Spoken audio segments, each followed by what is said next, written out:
know it's important. You know how important confidence is. So there's no reason for me to tell you, confidence is so important. You have to be confident. I'm going to tell you exactly how to be more confident. There's 4 main ways you improve confidence. This is an important one. If you had a notepad, this is something you'd want to write down.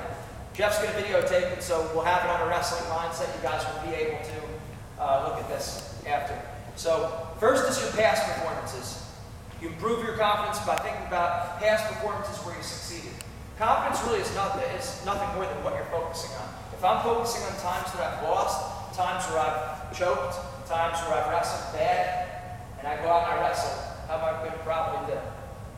Probably not that good, right?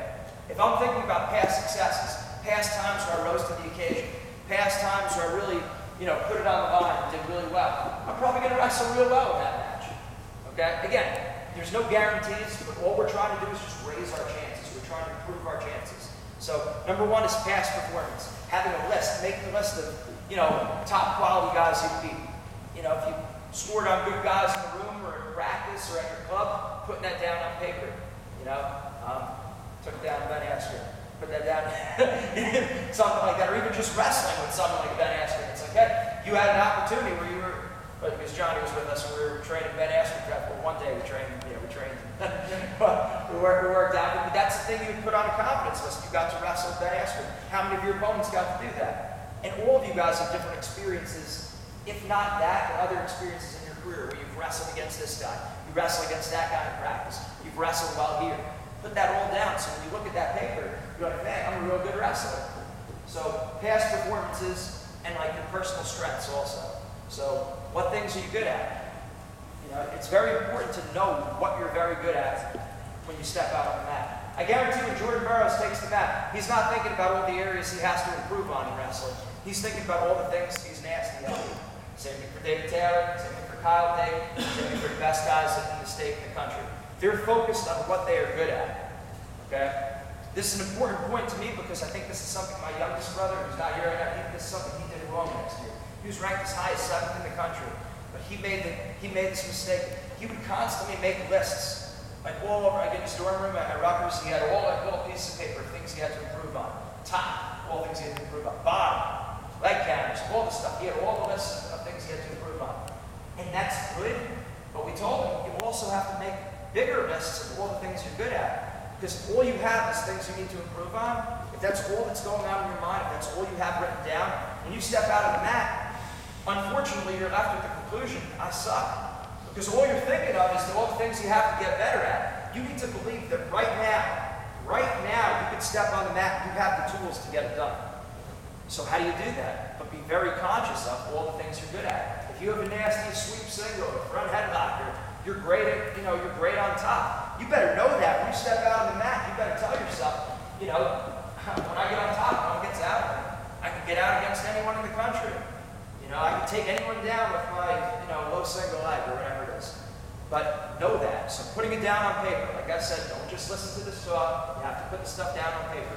The first way you improve confidence is knowing your past successes and your personal strengths. That's number 1. The second way you improve your confidence is by other people's successes, other people's performances. Okay? So, if I'm a leg rider, maybe I'm top. I'm going to find other people who are very good leg riders. I might take someone like Brian, and I'll be like, all right, Brian Nunziato, great leg rider. So I have confidence. I've seen him wrestle. I've seen him hold down some of the best guys. My brother, unfortunately. No, but the point is, if I know that if I use Brian as a model of how I'm going to ride legs, I can feel confident knowing that I'm going to be pretty good on top. And my brother would be another person. He was a very good leg rider himself. So if I'm on that list and I have other people's performances, I'm thinking, right, I'm a leg rider. I feel very confident in my leg riding. Nunziato's a leg rider. Jeff Zannetti a leg rider. All right, if those guys held people down, I can hold other people down too. If you have an ankle pick, you better be thinking like, David Taylor or Cale Sanderson. If you're a double leg guy, you're thinking someone like Burroughs. For me, one of the things that helped give me a lot of confidence was I was a low single guy, and I would think John Smith, who was 6-time world champion, just can't argue with that. In my mind, I still believe that's the answer. In my mind, I'm walking around literally thinking that it's like that is the way you take people down in wrestling, a low single leg.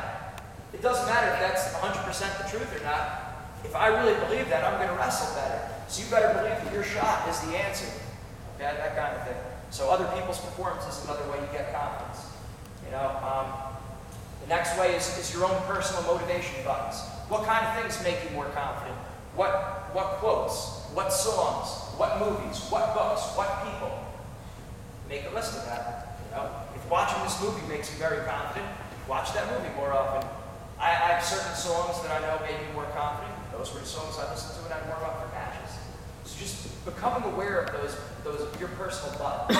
We all have buttons. We all have things that, you know, if we listen to a certain movie, a certain song, a certain person, if we're around those things, it'll make us more motivated. Know what that is, and then put yourself around that. And the same thing goes with, you know, just overall. If you just want to be a happier person, know what kind of music makes you happy. Know what kind of, you know, movies, what kind of people, and surround yourself with that. So know your personal buttons. That's number 3. And then the final one is body language to improve confidence. Right? So our 4 things for confidence: past performance, others' performance, your personal buttons, and body language. How you act is going to greatly influence how you feel. You don't realize that, but the way you act, the way you move, the way you walk, the way you talk, your swagger, that's huge. That's going to greatly affect how you feel. And they did studies on this stuff with happiness. They had people who would smile for like 1 or 2 minutes straight. They would just smile, head up, just big goofy smile. And those people actually like lifted their happiness, not out of depression or anything, but they lifted their happiness just in those 1 or 2 minutes. And it works the same way with confidence. If you act confident, you're going to feel more confident. If I'm standing up here talking to you guys, my head's down, my hands are in my pockets. If I'm talking, okay, let's frame it in a different way.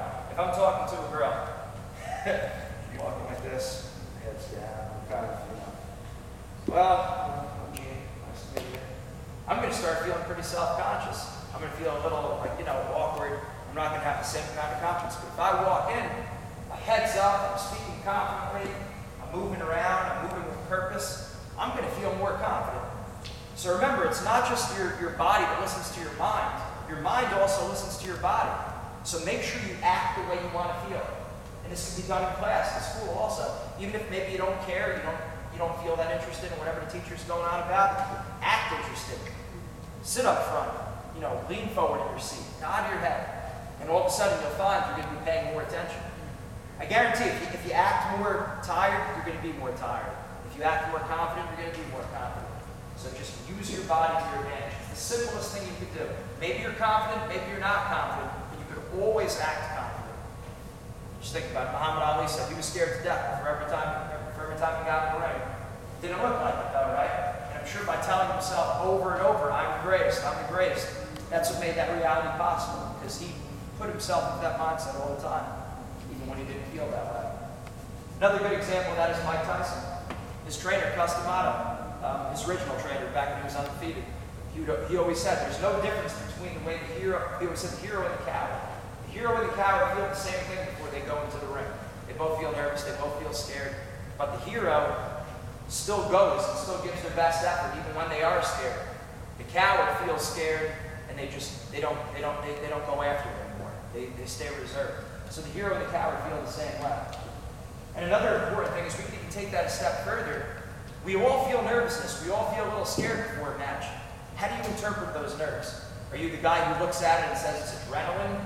You know, this is great. I'm glad I feel this way. I'm going to wrestle better. Or do you feel those same feelings and do you think, man, I'm nervous, I'm scared, I'm going to wrestle worse? Right? And again, you watch interviews, you watch Dake and Taylor's interviews, they always talk about they were excited to wrestle. They loved to wrestle. They got the adrenaline going. The best guys always talk about it in terms of like adrenaline. I was getting fired up. They were feeling the same feelings that you feel. Fear, nervousness, questioning themselves, but they look at that as a good thing. And then other people look at it as a bad thing. So it's almost entirely how you're viewing those feelings. Does that make sense?